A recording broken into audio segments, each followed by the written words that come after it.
ഫ്ലവറും ഒരുപോലെ ഉണ്ട്, അതേപോലെ കായും പൊളിച്ച് കാണിക്കാവേ. ഇതുണ്ട്, ഇത് നമ്മൾ ഇച്ചിരി ചൂടുവെള്ളത്തിൽ ഇട്ടൊക്കെ എടുക്കേണ്ടി വരും. ഈ കൈ ഉണ്ട്, അത്യാവശ്യം മുഴുത്ത കൈയാണ്. ആ കൈക്കകത്ത് കൊള്ളാവുന്ന എത്രയും വലിപ്പമുണ്ട്. 1 26 ഗ്രാം. 2 3 4 92 ഗ്രാം കിട്ടി. 9 ഗ്രാം ശരാശരി. ശരാശരി 9 ഗ്രാം. ഉണങ്ങുമ്പോൾ ഒരു 4 അല്ല 5 ഗ്രാം കിട്ടും. ഹായ്, എല്ലാവർക്കും നമസ്കാരം. നമ്മൾ ഇന്ന് ഇടുക്കി കഞ്ഞിക്കുഴിയിലാണ്. ആസാദിയാറിനോടൊപ്പമാണ് നമ്മുടെ ഇന്നത്തെ വീഡിയോ ആരംഭിക്കുന്നത്. ആസാദിയാറിനെ കുറിച്ച് നമ്മൾ നേരത്തെ വീഡിയോ ചെയ്തിട്ടുണ്ടായിരുന്നു. അന്ന് 38 ഇനം ജാതി അല്ലേ ആസാദിയാർ? അതെ.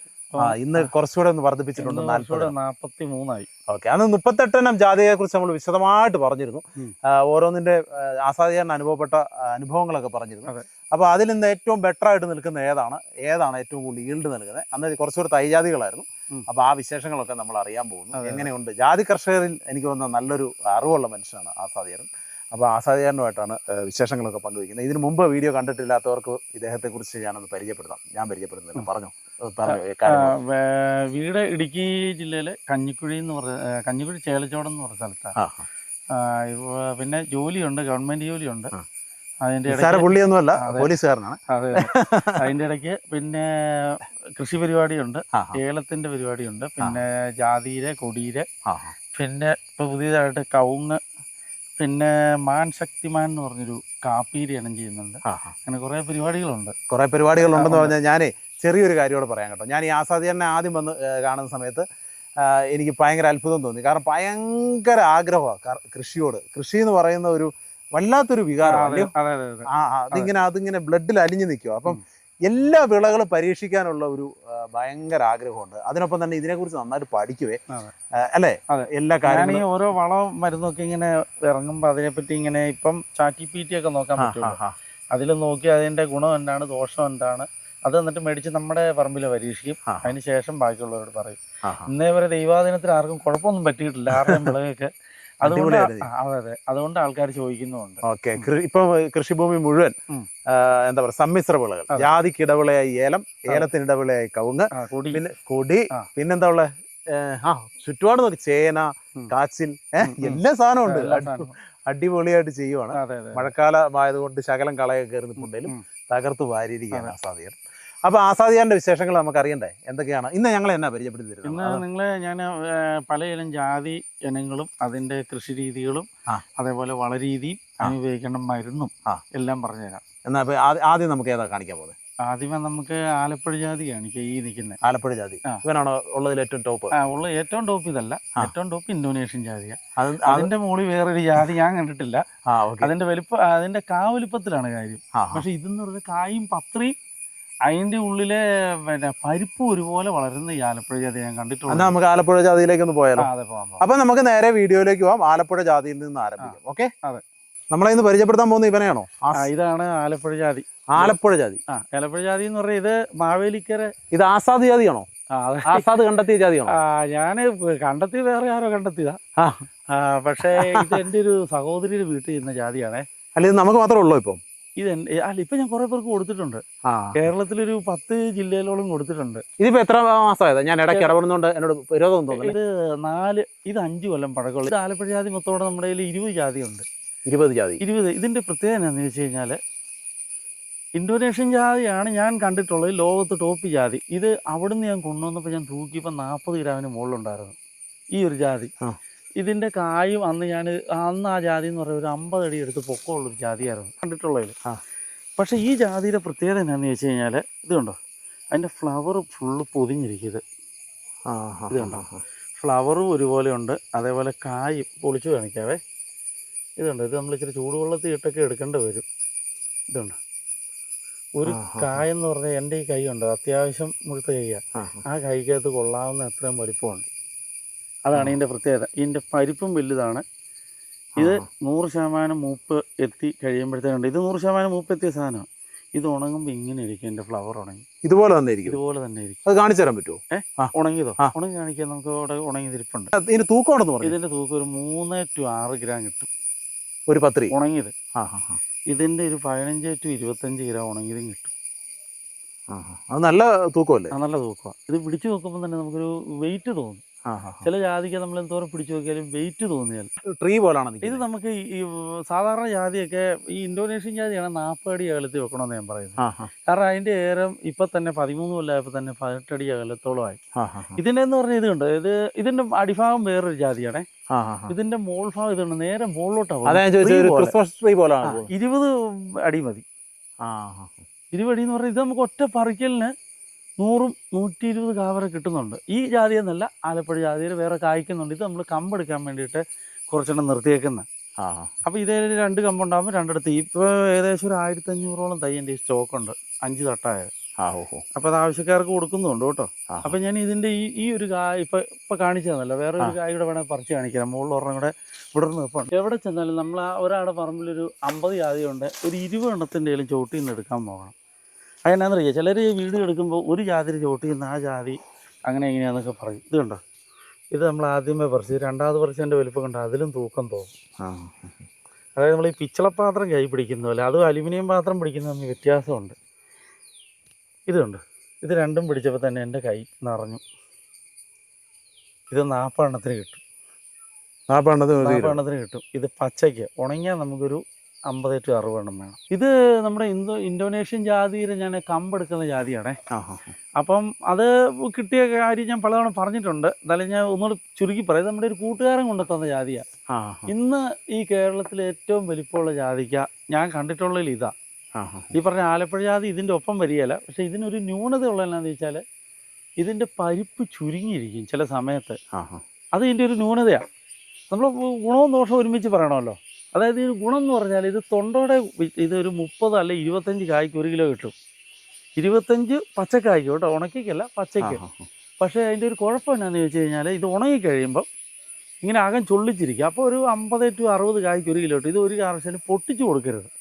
പൊട്ടിച്ചു കൊടുത്താൽ ചിലപ്പോൾ കടക്കാരൻ നമ്മളെ പെടലിക്ക് പിടിക്കും. അങ്ങനെ ഒരു കുഴപ്പമുണ്ട്. ഇതിൻ്റെ പത്രി കായും ടോപ്പ് സാധനമാണ്. ടോപ്പെന്ന് പറഞ്ഞാൽ ഇതിൻ്റെ മുകളിൽ വേറൊരു ജാതി ഇല്ല. അത് കുറച്ച് അതിശയോക്തി ഇല്ലേ? അതിശയോക്തി. അത് പറിച്ച് കാണിച്ചു തരാം.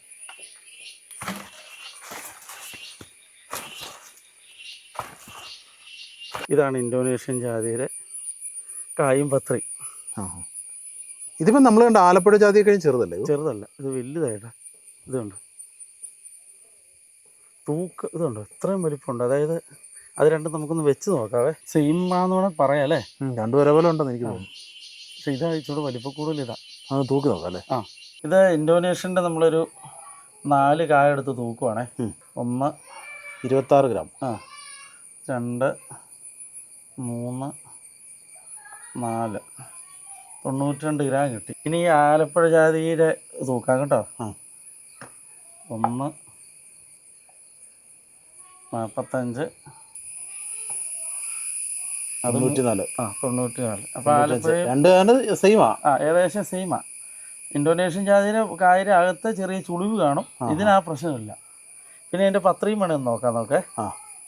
ഇത് ആലപ്പുഴ ജാതിയുടെ പത്രി. ഒരെണ്ണം 8 ഗ്രാം, 9 ഗ്രാം ശരാശരി. ശരാശരി 9 ഗ്രാം. ഉണങ്ങുമ്പോൾ ഒരു 4 അല്ല 5 ഗ്രാം കിട്ടും. ഇത് ഇന്തോനേഷ്യൻ ജാതിയുടെ പത്രിയാണേ. അത് 5 ഗ്രാം. അത് 5 ഗ്രാം ആവറേജ് കൂട്ടിയാൽ മതി. അപ്പോൾ ഉണങ്ങുമ്പോൾ ഒരു 3 ഗ്രാം വെച്ച് കാണും. ഉണങ്ങിയ ആലപ്പുഴ ജാതിയുടെ പത്രിയാണേ. 4 ഗ്രാം. എല്ലാം ഏകദേശം 4 ഗ്രാം എടുത്ത് തൂക്കം ആവറേജ് ഉണ്ട്. അപ്പോൾ നമുക്കൊരു 250 കായ്ക്ക് 1 കിലോ പത്രി കിട്ടുമെന്ന് വിചാരിക്കും. ഇത് ഇന്തോനേഷ്യൻ ജാതിയുടെ പത്രിയെ. അത് 4 ഗ്രാം തൂക്കമുണ്ട്. അപ്പോൾ അത് തീരെ മോശമെന്ന് നമുക്ക് പറയാൻ പറ്റിയല്ല. നമ്മുടെ നാട്ടിലുള്ള പരിപ്പ് സ്നേഹികളെ കാണിക്കാൻ വേണ്ടിയിട്ടാണ്. നമുക്ക് ഒരെണ്ണം തൂക്കി നോക്കാം ആദ്യമേ. ഇത് ഉണങ്ങിയതാണേ. ഇതുണ്ട്, അത് 18 ഗ്രാം തൂക്കമുണ്ട്. അപ്പം നമുക്കതിൻ്റെ ഇതൊന്ന് പൊട്ടിച്ച് നോക്കാം. ഇതുണ്ട്, ഏറ്റവും സൂപ്പർ പരിപ്പ്. ഇന്ന് ഈ കേരളത്തിൽ കിട്ടുന്നതിൽ ഏറ്റവും നല്ല പരിപ്പ്. ഇതിന് ജംബോ ടൈഗർ എന്നൊക്കെ പറഞ്ഞ് കുറേ വിഭാഗമായിട്ട് തിരിച്ചിട്ടുണ്ട്. ഇതുണ്ട്, അങ്ങനെ ഞാൻ പരിപ്പുകളിൽ കണ്ടിട്ടുള്ളതിൽ ഏറ്റവും നല്ലത് ഇതല്ല, വേറൊരു സാധനം തന്നെയാണ്. അത് എൻ്റെ ഒരു കൂട്ടുകാരൻ പ്രബിൻ്റെ വീട്ടിലുള്ളതാണ്. അപ്പോൾ ഇത് 13 ഗ്രാം തൂക്കമുണ്ട്. ഇത് വേറൊരു ആലപ്പുഴ ജാതിയാണേ. അപ്പോൾ നമ്മൾ പൊട്ടിച്ചു പോയി, എന്നാലും പൊട്ടിക്കാതെയും പൊട്ടിച്ചും തൂക്കമൊന്ന് കാണിക്കും. ഇത് 18 ഗ്രാം ഉണ്ട്, അല്ല 19 ഗ്രാം ഉണ്ട് ഉണങ്ങിയപ്പം. ഇത് തൊണ്ട് പൊട്ടിച്ചപ്പോൾ 14 ഗ്രാം ഉണ്ട്. അങ്ങനെ 14, 28 ഗ്രാം. കണ്ട, ഒരു ചുളിവോ ചതവോ ഒരു സാധനവും ഇല്ല. അതായത് പരിപ്പായിട്ട് കൊടുക്കുന്നുള്ളതിൽ ഏറ്റവും സൂപ്പർ സാധനം. പിന്നെ ഇനി നമ്മൾ ഇന്തോനേഷ്യൻ ജാതിയിലെ ഒന്ന് തൂക്കി കാണിക്കാം. അത് 18 ഗ്രാം ഉണ്ട്. അതും ഇതുണ്ട്, അതിന് നേരിയ ചുളിവുണ്ട്. 18 ഗ്രാം ഉള്ള സാധനം നമ്മൾ തൂക്കിയപ്പോൾ 13 ഗ്രാം.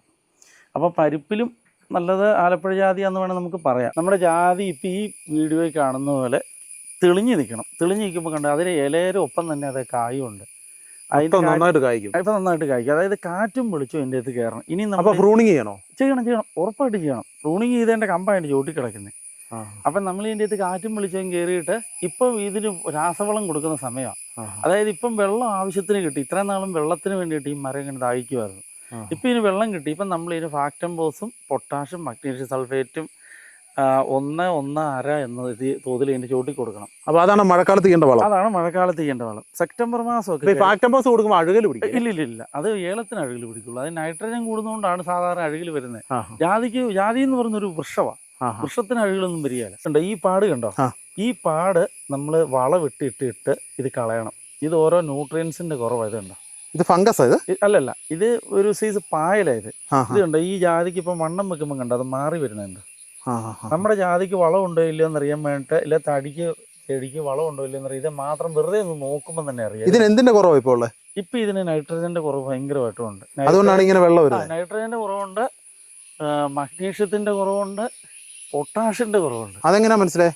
അത് ഇല നോക്കുമ്പോൾ അറിയുന്നത്. ഇലയിലും നല്ല പച്ചപ്പുണ്ടെങ്കിൽ ഇതുണ്ടോ ഇപ്പുറത്തെ സൈഡ് കാണുന്ന പോലെ മഞ്ഞപ്പ്, ഇത് കണ്ടോ മഞ്ഞപ്പ് പോലെ കാണുന്നുണ്ട്. മഗ്നീഷ്യത്തിൻ്റെ കുറവാണ്. ഇങ്ങനെ നോക്കുമ്പോൾ നമുക്ക് ഇതുണ്ട്, നമ്മുടെ കൈ നിറയിൽ അപ്പുറം കാണാമെങ്കിൽ അത് മഗ്നീഷ്യത്തിൻ്റെ കുറവാണ്. പൊട്ടാഷ്യം എന്ന് പറയുന്ന സാധനം നമ്മൾ ഇട്ട് കൊടുക്കുമ്പോഴത്തേനും ഈ ഇതിൽ ചോട്ടി കിടക്കുന്ന വളം മൊത്തം വലിച്ചങ്ങ് കൊടുക്കും.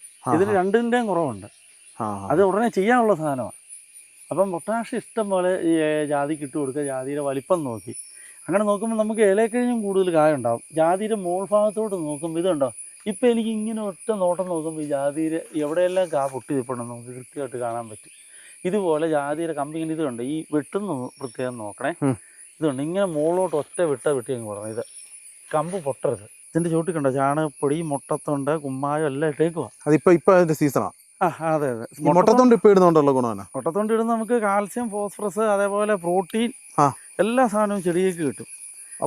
അന്നേരം മുട്ടത്തോട് എവിടെ നിങ്ങൾ കളക്ട് ചെയ്യുന്നത്? മുട്ടത്തോട് ഞാനൊരു ഹോട്ടലിൽ നിന്ന് മേടിക്കുക. ഹോട്ടലിൽ അവിടെ ചുമ്മാ ഇട്ട് കൊടുത്താൽ മതി. അല്ല, അതിൻ്റെ അടുത്ത് വേറെ ഒന്നും ചേർക്കൊന്നും വേണ്ട. അല്ല, ഞാൻ ചോദിക്കുന്നത് ഈ മുട്ടത്തോട് മണ്ണിലേക്ക് അലിഞ്ഞു വരാൻ കുറേ സമയം എടുക്കില്ലേ? സമയം എടുക്കും. അപ്പോൾ ആ സമയം അത്ര ഇല്ലെങ്കിൽ നമുക്ക് വേറൊരു കാര്യം ചെയ്യണം. ഇഎം ബാക്ടീരിയയും കൂടി എൻ്റെ കൂടെ കൊടുക്കണം. അപ്പോൾ ഇത് പെട്ടെന്ന് പൊടി. ഇഎം നല്ലതല്ലേ? ഇഎം ബാക്ടീരിയ എല്ലാത്തിനും നല്ലത്. അതായത് ഇതിൻ്റെ ചുവട്ടിൽ ജീവനില്ലാത്ത സകല വസ്തുക്കളെയും പൊടിച്ച് കളയുന്ന സാധനമാണ്. അതായത് ഈ മുട്ടത്തോട് ഇങ്ങനെ എടുക്കാതെ പൊടിച്ചിട്ട് കൊടുത്താലോ? പൊടിച്ചിട്ട് കൊടുക്കണമെങ്കിൽ നമ്മളത് പൊടിക്കാനുള്ള സംവിധാനം നമുക്ക് വേണം. ഇല്ലേ പൊടിച്ചിട്ട മുട്ടത്തോണ്ട് നമുക്ക് മേടിക്കാൻ കിട്ടും. 25 രൂപയ്ക്ക് ഒരു കിലോയ്ക്ക്. അങ്ങനത്തെ മേടിച്ചിട്ടാ മതി. നെടുങ്കണ്ടത്ത് നമ്മുടെ പാലന എഗ് മീല് ചേട്ടൻ കൊടുക്കുന്നുണ്ട്. ഞാൻ മേടിച്ച് ഇടയ്ക്ക് ഇടുന്നുമുണ്ട്. അത് നല്ലതല്ലേ? അത് നല്ല റിസൾട്ടാണ്. അതിൻ്റെ പാടയുള്ളൂ നോക്കി മേടിക്കണേ. പാടയും തൊണ്ടും കൂടെ ഉള്ളത് അത് മേടിച്ചിടുവാണെങ്കിൽ നല്ല സൂപ്പർ റിസൾട്ടാണ്. ഇപ്പം ഈ ജാതിയിൽ ഇത് കണ്ടോ, ഇതിൻ്റെ വളമില്ലായ്മയായിരുന്നു ഇതിന് ആദ്യം. ഇതുണ്ട് ഈ കമ്പക്കൂടെ എല്ലാം വെള്ളപ്പാടൊക്കെ സാധനങ്ങളങ്ങ് ഇട്ട് കൊടുത്ത് ഇത് അടുത്ത കൊല്ലം ഉറപ്പായിട്ട് കായ. ഇപ്പം തന്നെ ഇത് കായ ഉണ്ടാകാനുള്ള ഒരു ടെൻഡൻസിയിലേക്ക് എത്തി. ചേട്ടാ ഇത് അടിപൊളിയാണല്ലോ കാണാം. ഇത് ഏത് ജാതിയാ? ഇത് യെല്ലോ ജാതി എന്ന് പറയാ. നമ്മുടെ മഞ്ഞ കളർ യെല്ലോ പത്രി. നന്നായിട്ട് കായ്ച്ചിട്ടുണ്ടല്ലോ. നന്നായിട്ട് കായ്ച്ചിട്ടുണ്ട്. പക്ഷെ അതേപോലെ ഇതിന് കേടുകൊണ്ട്. ഇതുണ്ട് എന്നെ ഇതിന് കേട് വരുന്നത്? ഇതിന് ഫംഗസ് കേടാണ് വരുന്നത്. പിന്നെ കമ്പ് ചീയലും. അത് മരുന്ന് ചെയ്താലും ശരിയാകില്ല. മരുന്ന് ചെയ്താലും ഇത് ഒരു 2 തട്ടായി കഴിയുമ്പോൾ വീണ്ടും ഇതിന് ഇതേ പ്രശ്നങ്ങൾ വരും. അത് ഈ ജാതിക്ക് മാത്രം ഇവിടെ ഈ കണ്ടത്തിൽ ഇങ്ങനെ ഒരു പ്രശ്നം വന്ന് കണ്ടിട്ടുള്ളൂ. കണ്ടത്തിന്റെ മണ്ണിന്റെ ആണോ? മണ്ണിന്റെ ആകാൻ സാധ്യതയുണ്ട്. ഇതിന്റെ പത്രി എന്ന് പറഞ്ഞാൽ ഒരു 1000 എണ്ണം വേണ്ടി വരും ഒരു കിലോയ്ക്ക്. അങ്ങനെ ഒരു കുഴപ്പം കൂടെ ഉണ്ട്. പക്ഷെ കായ്ക്ക് നല്ല വലുപ്പമുണ്ട്. കായ്ക്ക് നല്ല വലുപ്പമുണ്ട്. തൊണ്ട് കെട്ടി കൂടുതല. ഇത് ഞാൻ കത്തി എടുത്തില്ലല്ലോ. ഇത്രേ ഉള്ള കളർ. പക്ഷെ ഇത് ശരിക്കും മൂത്തിട്ടില്ല. മൂത്തെങ്കിൽ ഈ കളർ ഈ കായ്ക്ക് നല്ല പിന്നെ കറുപ്പ് കളർ വരും. ഇത് എന്നാലും പത്രിക്ക് ഈ കളറേ ഉള്ളൂ. പത്രിക്ക് ലേശം കൂടെ മഞ്ഞപ്പ് കിട്ടുമെന്നുള്ളൂ. കാണാൻ നല്ല ഭംഗിയാണ്. പക്ഷെ ഉണങ്ങുമ്പോൾ ഇങ്ങനെ ഉള്ളിത്തൊലിയെ കഴിഞ്ഞും വെയിറ്റ് കുറവാണ്. ഇതിന് വില വ്യത്യാസം ഇച്ചിരി വ്യത്യാസമുള്ളത്. പക്ഷെ ഇത് 1 കിലോ വേണമെങ്കിൽ ഒരു 1000 കാര്യം പത്രി വേണ്ടി വരും. ഇതേതാ? ഇത് നാടൻ നമ്മുടെ ഇത് ഈ പറമ്പിലേ ഞാൻ കുറേ തവണ ബഡ് ഇത് പരാജയപ്പെട്ടു പോയൊരു നാടൻ ജാതിയാണ്. ആസാദ് ചേട്ടാ, എനിക്കൊരു സംശയമുണ്ട്. ആസാദിന്റെ എല്ലാ ജാതിക്കും നല്ല കായുണ്ടല്ലോ, എന്താ അതിന്റെ സീക്രട്ട്? അത് നമ്മൾ ചെയ്യുന്ന വളത്തിൻ്റെയാണ്. വളത്തിൻ്റെ എന്ന് പറയുന്നത് നമ്മൾ അത് പ്രൈമറി ഞങ്ങളോട് പറഞ്ഞുതരാൻ പറ്റും. പറഞ്ഞു അതിനൊന്നും ഒരു കുഴപ്പമില്ല. എന്നാ ചെയ്യുന്നത്? ചിലരോട് നമ്മൾ ഈ വളം എന്നാ ചെയ്യുന്നതെന്ന് വെച്ചാൽ അവർ പറഞ്ഞു തരില്ല. എനിക്ക് പറഞ്ഞു തരുന്നതിന് ഒരു കുഴപ്പമില്ല. ആ. നമ്മൾ ഇനി ചെയ്യേണ്ടതെന്ന് പറഞ്ഞാൽ ചുവട്ടിൽ ഈ പറഞ്ഞ പോലെ Factamfos, potassium, magnesium sulphate, zinc, പിന്നെ ബോറോൺ, ഇത്രയും ചുവട്ടിൽ നമ്മൾ ഇട്ട് കൊടുക്കണം. ബാക്കിയുള്ള NPK അങ്ങനെയുള്ള സാധനങ്ങൾ നമ്മൾ നല്ല കമ്പനിയുടെ മേടിച്ച് ഇലവഴി അടിച്ചു കൊടുക്കണം. പിന്നെ മൈക്രോ ന്യൂട്രിയൻസും കൊടുക്കണം. ഇതെല്ലാം കൊടുക്കേണ്ട ഒരു സമയമുണ്ട്. സമയവും പിന്നെ കാലാവസ്ഥ അനുകൂലമായിട്ട് വരുവാണെങ്കിൽ ജാതി കൃഷി നല്ല രീതിയിൽ വരും. പിന്നെ 2 ഫംഗിസൈഡും കൊടുക്കണം. അപ്പം ഞാനിതിന് കൊടുക്കുന്നതെന്ന് പറഞ്ഞാൽ വീട്ടിൽ ആട് വളത്തിലുള്ളതുകൊണ്ട് ആടിൻ്റെ ചാണകപ്പൊടി കൾച്ചർ ചെയ്തിട്ട് കൊടുക്കും. കൾച്ചർ ചെയ്തിട്ട് കൊടുക്കുക എന്ന് പറഞ്ഞാൽ വേറെ ഒന്നുമില്ല, അതിൻ്റെ കൂടെ കുറച്ച് ബാക്ടീരിയ NPK ബാക്ടീരിയ മാത്രം ചേർത്തിട്ട് അങ്ങിട്ട് കൊടുക്കും. ഇട്ട് കൊടുത്ത് കഴിയുമ്പോഴത്തേൻ്റെ ഒരു ചുവട്ട് നന്നായിട്ട് വേരടിപ്പിക്കും. പിന്നെ കിട്ടുന്ന സകല ചപ്പി ചോറുകൾ ഇതിൻ്റെ ചുവട്ടിൽ കൊണ്ടുപോയിട്ടിട്ട് നമ്മൾ പുറത്തുനിന്ന് മണ്ണ് കൊണ്ടുപോയിടും. പുറത്തുനിന്ന് മണ്ണാണ് ഞാനവിടെ കുറേ ഇറക്കിയിട്ടിട്ടുണ്ട്. 10-30 ലോഡ് മണ്ണ് ഇറക്കിയിട്ടുണ്ട്. അത് ആ മണ്ണ് ഇത് ഈ ഇടുന്ന ചവറിൻ്റെ മണ്ടേക്കൂടി ഇടുമ്പോഴത്തേനും പൊടി വേരുകൾ ധാരാളം ഉണ്ടാവും. പിന്നെ ജാതിയുടെ കാര്യം പ്രത്യേകം ശ്രദ്ധിക്കണം. ഞാൻ ഈ കഴിഞ്ഞിടയ്ക്ക് കടമറ്റത്തൊരു തോട്ടം നോക്കാൻ പോയപ്പം പുള്ളിയുടെ ജാതി നല്ല ജാതിയാണ്. പക്ഷേ കുഴപ്പം എന്നാണെന്നറിയാം, ജാതിക്ക് വളം ഇട്ടേക്കുന്നത് ഇത്രയും ചുവട്ടിക്കൊണ്ടയാണ്. 40 കൊല്ലം പഴക്കമുള്ള ജാതിക്ക് ചുവട് ചേർത്തല്ല ഇടണ്ടേ. ഇതിന് യഥാർത്ഥത്തിൽ വളം ഇടേണ്ടത് ഇതിൻ്റെ പുറത്തോട്ടാണ് ഇടേണ്ടത്, വേരിൻ്റെ അകലം അനുസരിച്ച്. അതായത് ഈ ശീലത്തിൻ്റെ അറ്റം എവിടെയാണോ അവിടെ ഇടണം. നമ്മൾ ജാതിയെ പണിയെടുപ്പിച്ച് അവനെ കായ്പ്പിക്കണം, അല്ലാതെ മടിയന്മാരാക്കരുത്. ഇപ്പം ഞാൻ NPK കൊടുക്കാൻ പറയുമ്പോൾ നേരം വെളുക്കുമ്പോൾ തൊട്ടിൻ്റെ മുകളിലോട്ട് NPK കൊടുത്തോണ്ടിരിക്കരുത്. NPK 2 തവണ കൊടുക്കാവുള്ളൂ. ബാക്കി ചുവട്ടിലാണ് ഇതിന് കൂടുതൽ വളം കൊടുക്കുക. അത് ഏത് സമയത്താണ് കൊടുക്കണ്ടേ? NPK കൊടുക്കേണ്ടത് നമുക്ക് ഈ സമയത്ത് കൊടുക്കാം. മഴക്കാലത്തും വേനൽക്കാലത്തും എപ്പോൾ വേണേലും കൊടുക്കാം. പോളിയാർ എപ്പോൾ വേണേലും കൊടുക്കാം. ചുവട്ടി രാസവളം ഇടുമ്പോൾ ഇച്ചിരി മഴ വേണം. എന്നിട്ട് ഇച്ചിരി മണ്ണ് തൂളി അതിൻ്റെ മുകളിൽ കൊടുക്കുവാണെങ്കിൽ നല്ലതാണ്. നിങ്ങൾ വളരെ ഓപ്പൺ ആയിട്ട് പറയുന്നുണ്ട്, ഞാൻ രാസവളം ചെയ്യുന്നുണ്ട്, ഞാൻ ജൈവവളത്തിലല്ല ചെയ്യുന്നതെന്നാണ് എനിക്ക് തോന്നുന്നത്. അങ്ങനെ പലരും ജൈവവളം തന്നെ എന്നാ പറയുന്നത്. അതൊരു പ്രാക്ടിക്കൽ അല്ലെന്നാണ്. വേറെ കാര്യമുണ്ട്, ഈ നാട്ടിൽ പലരും പിന്നെ ജൈവവളം എന്നും പറഞ്ഞിട്ട് രാസവളം ചെയ്യുന്നത് ഞാൻ കണ്ടിട്ടുണ്ട്. ഏറ്റവും കൂടിയ സാധനങ്ങൾ ഞാൻ ചെയ്യാറുള്ളത് ശരിയാണ്. കോമ്പോസ്പോർട്ടിൻ്റെ, ICLൻ്റെയും അതേപോലെ യാരേരെയും പലാഗ്രോരെയൊക്കെ സാധനങ്ങൾ ഉപയോഗിക്കുന്നത്. അതിൻ്റെതായ റിസൾട്ട് ഉണ്ട്. അപ്പം നമുക്കൊരു നല്ല ചിലവാകത്തില്ലേ ചേട്ടാ? നമുക്ക് ചിലവ് വരും. അപ്പം ആ ചിലവിനുള്ള ജാതി കിട്ടും. ഒരു ജാതിക്ക് എൻ്റെ കണക്കൂട്ടൽ വലിയൊരു ജാതിക്ക് ഇപ്പം 20 പാട്ട ചാണകപ്പൊടി വെച്ച് ഞാൻ ഇടാൻ പ്ലാൻ ചെയ്യുന്നുണ്ട്. 20 പാട്ട ചാണകപ്പൊടിക്ക് ഏകദേശം ഒരു 2000 രൂപ അടുത്ത് വരും. ഇട്ട് വരുമ്പോഴത്തേനും ബാക്കി പോളിയാറിനും വളത്തിനെല്ലാം കൂടെ 1000 രൂപ 3000 രൂപ നമ്മളൊരു ജാതിക്ക് മുടക്കിയാൽ 20,000 രൂപ കിട്ടും. അപ്പോൾ ചിലർ ഇതിനെ ദുർവ്യാഖ്യാനിക്കും. എല്ലാ ജാതിക്കും അല്ല, ശരിക്കും കായ ഉണ്ടാകാൻ സാധ്യതയുള്ളതാണ്. എത്ര രൂപ കിട്ടും ഒന്നുകൂടെ പറയാം? അതായത് നമ്മളൊരു 2000 രൂപ മുടക്കുമ്പോൾ നമുക്കൊരു 20,000 രൂപ കിട്ടണം. ഒരു വർഷം കിട്ടണം. അങ്ങനെ 10 ഇരട്ടി നമുക്ക് കിട്ടും. അതായത് ഇപ്പം ഈ ജാതിക്ക് ഞാൻ 2000 രൂപ ചെയ്യുന്നില്ല. ഈ ജാതിക്ക് നമ്മളൊരു 500 രൂപ താഴെ ചെയ്യുന്നുള്ളൂ. ഈ 500 രൂപ താഴെ ചെയ്താലാണ് നമുക്കൊരു 5 കിലോ കായ എടുത്ത് ഇതെന്ന് കിട്ടും. ഇത് നാടൻ ജാതിയാണല്ലോ. അപ്പോൾ അങ്ങനെ ഇപ്പോൾ ഇന്തോനേഷ്യൻ ജാതി എന്ന് പറഞ്ഞാൽ അതിന് 30 കൊട്ട വളമാണ് ചെയ്തേക്കുന്നത്. 30 കൊട്ട ആടിൻ്റെ ചാണകപ്പൊടിക്ക് ഇപ്പോഴത്തെ വില വെച്ച് 21 2100 രൂപ വരും. പിന്നെ അതിൻ്റെ അകത്ത് ഇറങ്ങുന്ന ബാക്ടീരിയ ഏകദേശം ഒരു 1000 രൂപ അടുത്ത് വരും. അതേപോലെ അതിന് NPK, മൈക്രോ ന്യൂട്രിയൻസ് എല്ലാം കൊടുക്കുമ്പോൾ നമുക്കൊരു 4000 രൂപ മുടക്കും. ഒരു 4000 രൂപ മുടക്കുമ്പോൾ അതിൽ നിന്ന് 30,000 രൂപ കിട്ടുന്നുണ്ടെന്നേ. അതാ ജാതി കാണുമ്പോൾ മനസ്സിലാവും. ഒറ്റ പറക്കിൽ 200-300 കായ കിട്ടുന്ന ജാതി ഉള്ളപ്പോൾ പിന്നെ നമ്മളിതിന് ഇത്ര ടെൻഷൻ അടിക്കുന്നു. നമ്മൾ അങ്ങോട്ട് കൊടുത്താലേ ഇങ്ങോട്ട് കിട്ടുള്ളൂ. അതായത് നമ്മൾ അങ്ങോട്ട് വളവും മരുന്നും കൊടുത്ത് ജാതിയെ പ്രോത്സാഹിപ്പിക്കണം, ഇല്ല നമ്മുടെ ചെടിയെ പ്രോത്സാഹിപ്പിക്കണം. അങ്ങനെ ചെയ്യുമ്പോൾ അത് നമുക്ക് തരും. അപ്പം ഞാൻ ഒരു കാര്യം ചോദിക്കണം, മണ്ണിന് അതുപോലെ വളം ചെയ്യുമ്പോൾ മണ്ണിന് കേട് വരത്തില്ലേ? ഇല്ല, മണ്ണിന് നമ്മൾ ജൈവവളമല്ലേ മാക്സിമം കൊടുക്കുന്നത്. അതേപോലെ രാസവളം കൊടുത്തിട്ട് കേട് വരാതിരിക്കാൻ വേണ്ടിയിട്ടാണ് ഇല കൊടുത്തിട്ട് അതിൻ്റെ മുകളിൽ മണ്ണിട്ട് പൊത കൊടുക്കുന്നത്. മണ്ണിട്ട് വെറുതെ തൂളി കൊടുത്താൽ മതി. ഒരുപാട് മണ്ണ് കിൻഡിൽ രാസവളം ചുമ്മാ ഇട്ട് കളയരുത്. നമ്മൾ അതിൻ്റെ മുകളിൽ ഇലയിട്ട് കൊടുക്കുമ്പോഴത്തേ ഇലയിട്ട് കൊടുത്തിട്ട് മൂടി കൊടുക്കണം. ഇലയിട്ട് മൂടി കൊടുക്കുമ്പോഴത്തേന് നമുക്ക് ഇതിൻ്റെ അകത്ത് പൊടിവേരുകൾ ഇങ്ങനെ, ഇത് കണ്ടോ, ഇതിൻ്റെ ചുവട്ടിലോട്ടൊന്ന് കാണിക്കാം. ഇത് കണ്ടോ, ഇതുപോലെ പൊടിവേരുകൾ ഇങ്ങനെ ഉണ്ടായി വന്നുകൊണ്ടിരിക്കും. ഈ പൊടിവേരുകളാണ് യഥാർത്ഥത്തിൽ വളം വലിക്കുന്നത്. ഇതുകൊണ്ടോ ഇതിൻ്റെ അറ്റത്ത് ഇങ്ങനെ ഉണ്ടായി വരുന്നുണ്ടോ, ഇങ്ങനെ പൊടിവേരുകൾ ഉണ്ടായി വരും. ഇതിനെല്ലാം ഒരു അളവുണ്ട് നമ്മൾ കൊടുക്കുന്നതിന്. ഇപ്പം വലിയ ജാതിയൊക്കെയാണ് നമുക്കൊരു 1/2 കിലോ ഒക്കെ വെച്ച് കൊടുക്കാം. നമ്മുടെ കടുകമ്മാക്ക കൊച്ചേട്ടനൊക്കെ പറയുന്നത് ഒരു 2 കിലോ ഒക്കെയാണ് പറയുന്നത്. അപ്പം 7 തവണ കൊടുക്കാൻ പറയുന്നുണ്ട്. അത് കായ അനുസരിച്ച്, കായ എന്തോരം ഉണ്ടാകുന്നു അതനുസരിച്ച്, അത് നമ്മുടെ സാമ്പത്തിക ചുറ്റുപാട് അനുസരിച്ചാണ് വളം കൊടുക്കുന്നത്. അതായത് നമ്മൾ ഫിഷ് അമിനോ പോലുള്ള ജൈവവളങ്ങളാണ് ഉപയോഗിക്കുന്നതെങ്കിലും അത് നല്ല ഗുണകരമല്ലേ? ഫിഷ് അമിനോ ആസിഡ് ഗുണമാണ്, പക്ഷേ അത് ഒഴിക്കുന്ന അളവുണ്ട്. നമ്മുടെ ഈ ഗ്രൂപ്പിൽ ഒരാളുണ്ട്, നമ്മളൊരു പേര് പറയുന്നില്ല. ആ ചേട്ടന് ഒരു തവണ ഫിഷ് അമിനോ ആസിഡ് ഉപയോഗിച്ച് പുള്ളിയുടെ ജാതി സത്യം വേണം മരിച്ചുപോയി. അതായത് മരിച്ചു പോകുക എന്ന് പറഞ്ഞാൽ സ്ട്രെസ്സ് കൂടും. അതിൻ്റെ അകത്ത് നമുക്കൊരു ഒരു പരിധി കൂടുതൽ നൈട്രജൻ കൂടി കഴിയുമ്പോഴത്തേന് ഈ ജാതി കണ്ടമാനം അങ്ങോട്ട് കായ്ച്ചത് ഈ കമ്പൊക്കെ നിലത്തൊന്ന് മുട്ടും. അത് ഓവറായിട്ട് കൊടുത്താൽ അതിൻ്റെ അളവ് പ്രത്യേകം നമ്മൾ അത് 1 ലിറ്റർ 100 ലിറ്റർ വെള്ളത്തിലാണ് കൊടുക്കേണ്ടത്. അത് ശരിക്കും രാസവളം ചെയ്യുമ്പോഴും നമുക്കാണെങ്കിലും ചെയ്യാന്ന് പറഞ്ഞാൽ അതിൻ്റെ പരിധിയുണ്ട്. അതിൻ്റെ അളവ് പ്രത്യേകം നോക്കണം. ചുമ്മാ നമ്മൾ കായ്പ്പിക്കാൻ വേണ്ടി കണ്ടമാനം ചെയ്യരുത്. അങ്ങനെ ചെയ്ത് കഴിയുമ്പോൾ നമ്മുടെ ചെടിക്ക് സ്ട്രെസ്സ് വരും. എന്ന് പറഞ്ഞു കഴിഞ്ഞാൽ അത് ഓവറായിട്ട് കായ്ക്കുകയോ ഇല്ലെങ്കിൽ ഇല പൊഴിഞ്ഞ് പോവുകയോ ചെയ്യും. നമ്മളിപ്പോൾ ഈ ജാതിക്ക് സ്ട്രെസ്സ് വന്ന അന്നേരം ചെയ്യേണ്ടത് എന്നാന്ന് വെച്ച് കഴിഞ്ഞാൽ ആ ജാതിയുടെ ചുവട് നല്ലപോലെ വൃത്തിയാക്കിയിട്ട് pH അതിൻ്റെ ചുവട്ടിൽ റെഡിയാക്കി എടുക്കണം. pH റെഡിയാക്കാൻ ഞാൻ ഇത്രയും നാളും കുമ്മായ വിരോധിയായിരുന്നു. പക്ഷേ കുമ്മായം നല്ലൊരു വസ്തു തന്നെയാണ്, നല്ല സാധനം കിട്ടണമെന്നേ ഉള്ളൂ. കുമ്മായം അല്ലെ പച്ചക്കക്കാപ്പൊടി, നല്ല ഡോളോമേറ്റിൻ്റെ അകത്ത് ടൈലിൻ്റെ പൊടി വരാൻ സാധ്യതയുണ്ട്, നോക്കി ശ്രദ്ധിച്ചെടുക്കണം.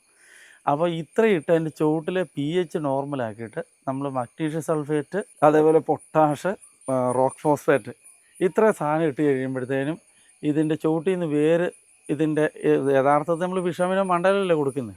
അപ്പം വേര് വഴി നല്ല ലവണങ്ങൾ വലിച്ചെടുക്കാൻ തുടങ്ങും. അങ്ങനെ വലിച്ചെടുത്ത് മരിച്ചു പോയ ജാതി വരെ നമുക്ക് ജീവിപ്പിച്ചെടുക്കാൻ പറ്റും. അപ്പോൾ ഞാൻ വേറെ കാര്യം ചോദിക്കട്ടെ, നമ്മൾ ഈ പഞ്ചഗവ്യം ചെയ്യത്തില്ലേ?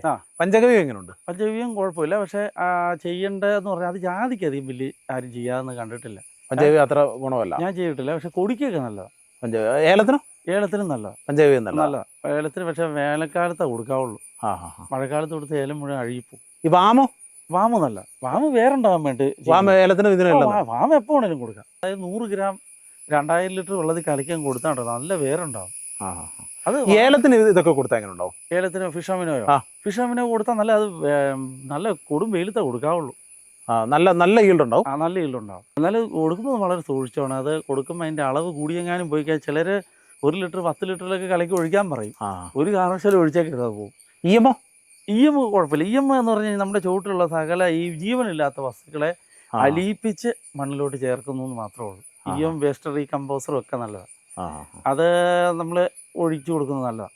അതായത് ഈ ചപ്പ് ചവറുകളെല്ലാം ഈ ഏലത്തിൻ്റെ ചുവട്ടിൽ നിന്ന് മാറ്റിയിട്ട് നടുക്കോട്ട് കൂട്ടണം.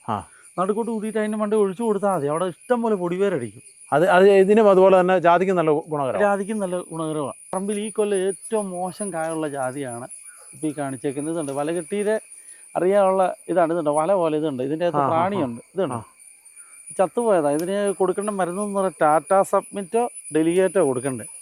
സാധാരണ ആഞ്ഞിലീരിയോ തേക്കിൻ്റെയോ ചുവട്ട് നിൽക്കുന്നതിനാണ് നിലവിൽ ഈ അസുഖം വന്ന് കണ്ടിട്ടുള്ളത്. അത് വൈക്കത്ത് എന്നപ്പോൾ ഒരു സാറ് പറഞ്ഞ് എനിക്ക് മനസ്സിലായി.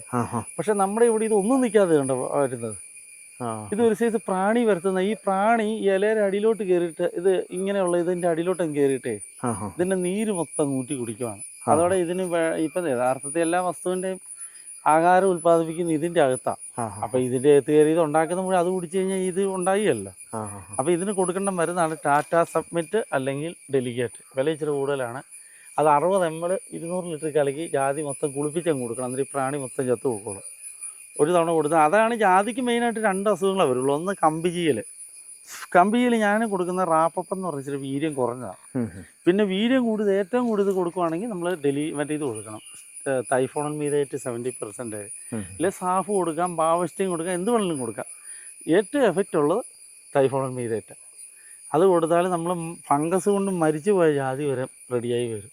അതാണ് തൈഫോണൽ മീതേറ്റ് കൊടുത്താലുള്ള ഗുണം. പിന്നെ എന്ത് കൊടുത്താലും സ്പ്രെഡർ ചേർത്തേ കൊടുക്കാവുള്ളൂ. ചുമ്മാ നേരെ കൊണ്ട് അടിക്കരുത്. അതിൻ്റെ സ്പ്രെഡർ കൊടുക്കുമ്പോൾ എന്നാന്ന് വെച്ച് കഴിഞ്ഞാൽ ഇപ്പോൾ ഈ ഒരു ഇലയിൽ ഒരു മിസ്റ്റ് വീണാൽ ഇത് മൊത്തം അങ്ങ് പടരണം. ഞാൻ മുമ്പേ പൊട്ടാഷിൻ്റെ കുറവ് മൂലം ഒരു ഇല കാണിച്ചു തന്നില്ലേ, ഇതിനെല്ലാം ഇതുണ്ട് കറക്റ്റാണ്. പൊട്ടാഷ്യം ഉണ്ട്, മഗ്നീഷ്യം ഉണ്ട്, ഇലയുണ്ട് നല്ല കൊഴുത്തിരിക്കുന്നുണ്ട്, കറുത്ത്. ഇങ്ങനെ വേണം വരാൻ. ഇതിന് കഴിഞ്ഞിടയ്ക്ക് ഇട്ടുകൊണ്ടാണ് അങ്ങനെ വന്നത്. പിന്നെ ഇലപ്പേനെന്ന് പറയുന്നൊരു സാധനമുണ്ട്. ഇലപ്പേന് കൊടുക്കേണ്ടത് നമ്മൾ റോഗർ എന്ന് പറഞ്ഞ് മരുന്നാണ് കൊടുക്കേണ്ടത്. ഇല്ലെങ്കിൽ എന്തെങ്കിലും കയ്പുള്ള നോ ബൈറ്റ്സ് എന്ന് പറഞ്ഞൊരു സാധനമുണ്ട്, അത് കൊടുത്താലും മതി. പക്ഷേ അത് വലിയ മുടക്കൊന്നും 250 രൂപയുള്ളൂ. ഈ ഡെലിഗേറ്റിന് 1 ലിറ്ററിന് 10,000 രൂപ അടുത്ത് വരും. 1 ലിറ്റർ ഉണ്ടെങ്കിൽ നമുക്ക് ഏകദേശം ഒരു 600 ജാതിക്ക് അടിക്കാനുണ്ട്. ഫംഗസിന് കൊടുക്കുന്നത് ഞാൻ ഇവിടെ റാപ്പപ്പാണ് കൊടുക്കുന്നത്.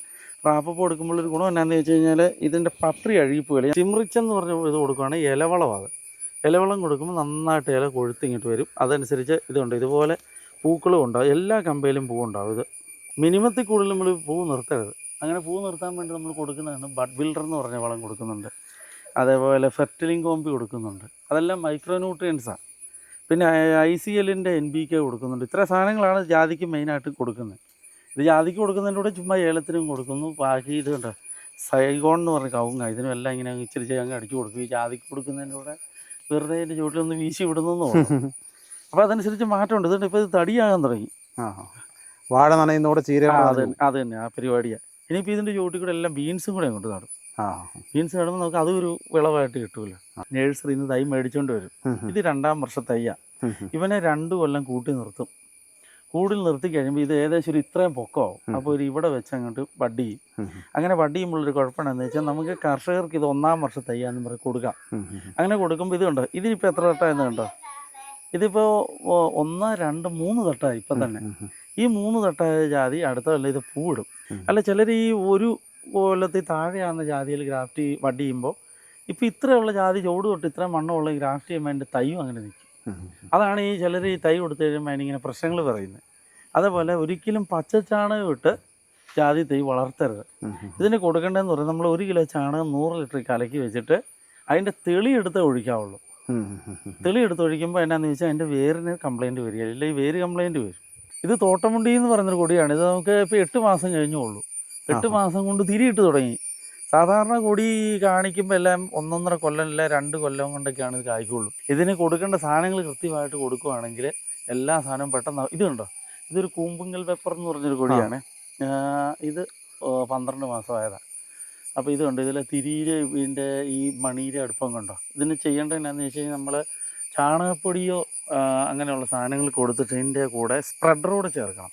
സ്പ്രെഡർ ചേർക്കുമ്പം വെള്ളത്തിൻ്റെ കട്ടി കുറച്ച് ഈ പെട്ടെന്ന് തന്നെ നമ്മൾ ഈ കൊടുക്കുന്ന ചാണകപ്പൊടി അതിൻ്റെ അകത്ത് അടങ്ങിയിരിക്കുന്ന ഈ മൂലകങ്ങളെല്ലാം കൂടെ വലിച്ചെടുക്കാൻ വേണ്ടി സഹായിക്കും. അതാണ് സ്പ്രെഡർ ഉപയോഗിക്കാൻ പറയുന്നത്. അപ്പോൾ അങ്ങനെ കൊടുക്കുമ്പോഴത്തേന് ഇതിനെ പെട്ടെന്ന് തന്നെ ഇവൻ കയറി കായ്ക്കുകയും ചെയ്തു. ഇപ്പോൾ കറക്റ്റ് 1 കൊല്ലം ആകുന്നുള്ളൂ. 1 കൊല്ലം ആയപ്പോൾ തന്നെ ഇത് ഇത്രയും മുളകടിക്കാൻ തുടങ്ങി. പറഞ്ഞു. ഇത് എത്ര നാൾ പഴക്കമുണ്ടെന്നറിയോ? ഇത് ഞാൻ പലരോടും ഇവിടെ വീട്ടിൽ വരുമ്പോൾ ചോദിക്കുന്നതാണ്, ഈ കൊടിക്ക് എത്ര കാലം പഴക്കമുണ്ടെന്ന്. അപ്പോൾ എല്ലാവരും 1 വർഷം 2 വർഷം 3 വർഷം എന്ന് പറയും. ഇത് യഥാർത്ഥത്തിൽ 8 മാസം കഴിഞ്ഞിട്ടേ ഉള്ളൂ. ഇത് നമ്മുടെ ഉപ്പതോടെയുള്ള മാത്യു സാറ് തന്ന ബലികമല്ലികേശ്വരി എന്ന് പറയുന്ന കൊടിയാണ്. കർണാടക വെറൈറ്റി. കർണാടക വെറൈറ്റി. ഇതിൻ്റെ പ്രത്യേകത ഉണ്ട്. ഇപ്പം തന്നെ ഒരു 25ഓളം തിരി ഇത് പിടിച്ചിട്ടുണ്ട്. ഇനി ഇതിങ്ങനെ ഉണ്ടായിക്കൊണ്ടിരിക്കും. ഇതിന് ഇത്രയും പെട്ടെന്ന് ഇത് കായ്ക്കാൻ കാരണം എന്ന് പറഞ്ഞാൽ ഇതിന് ഞാൻ ആടിൻ്റെ ചാണകപ്പൊടി ഇട്ടു. പിന്നെ അപ്സായിറ്റി ഇല്ലേ, അപ്സായിറ്റി കലക്കി എൻ്റെ ചുവട്ടിൽ ഒഴിക്കുക. അതായത് ഞാൻ ഈ ജാതിപ്പൂവിന് ഗ്ലേസിങ് കിട്ടാൻ വേണ്ടിയിട്ടും കായ്ക്ക് ഗ്ലേസിങ് കിട്ടാൻ വേണ്ടിയിട്ടും അപ്സായിറ്റിയിൽ മുക്കിയിട്ടാണ് വെക്കുന്നത്. അതിൻ്റെ മിച്ചം വരുന്ന വെള്ളം നേരെ ഇതിൻ്റെ ചുവട്ടിലോട്ടാണ് ഒഴിക്കുന്നത്. ഓക്കെ, അപ്പോൾ എല്ലാവരും ഹാപ്പി അല്ലേ? നമ്മളൊരു അടിപൊളി വീഡിയോയാണ് ഇന്ന് കൊണ്ടുവന്നത്. അപ്പോൾ എല്ലാവർക്കും ഇഷ്ടപ്പെട്ടു എന്ന് വിശ്വസിക്കുന്നു. നല്ല കുറച്ച് ടിപ്സുകൾ അഗ്രികൾച്ചർ റിലേറ്റഡ് ആയിട്ട് നമുക്ക് കിട്ടിയിട്ടുണ്ട്. പ്രത്യേകിച്ച് എനിക്ക് തോന്നുന്നു ജാതി കർഷകർക്ക് നല്ല ഉപകാരമായിരുന്നു. ഏതൊക്കെ ഇനങ്ങൾ പരീക്ഷിക്കണം എന്നുള്ളതിനെക്കുറിച്ച് നമ്മൾ ഡീറ്റെയിൽ ആയിട്ട് പറഞ്ഞില്ല. പക്ഷേ നിങ്ങൾക്ക് എന്താ പറയുക, വളപ്രയോഗത്തിൽ കുറേ അധികം അറിവുകൾ നമ്മൾ പങ്കുവച്ചിട്ടുണ്ട്. അതിനൊപ്പം തന്നെ നല്ല 2 വെറൈറ്റികൾ നമുക്ക് പരിചയപ്പെടാൻ പറ്റിയിട്ടുണ്ട്. ബാക്കിയുള്ളതിനെക്കുറിച്ചൊക്കെ പറയാൻ പോയി കഴിഞ്ഞാൽ എനിക്ക് വന്ന് ഈ ഒരു 20 മിനിറ്റ് 30 മിനിറ്റ് കൊണ്ട് നമുക്ക് തീർക്കാൻ പറ്റില്ല. നല്ലൊരു ലെങ്തിൽ നമുക്ക് പോകേണ്ടി വരും. അതുകൊണ്ട് നമ്മൾ വരും കാലങ്ങളിലൊക്കെ നമുക്ക് ആസാദിൻ്റെ അടുത്ത് വരാം. ചില കാര്യങ്ങളൊക്കെ കൂടെ ചോദിച്ചറിയാനൊക്കെ ഉണ്ട്. അപ്പോൾ നിങ്ങൾക്ക് തൈകൾ വേണമെങ്കിൽ ആസാദിയനായിട്ട് ബന്ധപ്പെട്ടാൽ മതി. ഞാൻ നമ്പറൊക്കെ കൊടുത്തിട്ടുണ്ട്. അപ്പോൾ അദ്ദേഹത്തെ വിളിച്ച് കഴിഞ്ഞാൽ ഏത് വെറൈറ്റികളുടെ വേണമെങ്കിലും അദ്ദേഹം പരീക്ഷിച്ചതിന് ശേഷം അതിൻ്റെ ഗുണങ്ങളും ദോഷങ്ങളും ഒക്കെ നിങ്ങൾക്ക് പറഞ്ഞു തരും. അതിനുശേഷം നിങ്ങൾക്ക് ധൈര്യമായി അദ്ദേഹത്തിൻ്റെ അടുത്ത് നിന്ന് തൈകൾ വാങ്ങാൻ കഴിയും. ചെറിയൊരു വീടും പരിസരമൊക്കെ ആയിട്ട് ചെറിയ തൈ കച്ചവടമൊക്കെയാണ് അത്. അങ്ങനത്തെ കാര്യങ്ങളൊക്കെയാണ് നമ്മൾ പരിചയപ്പെട്ടത്.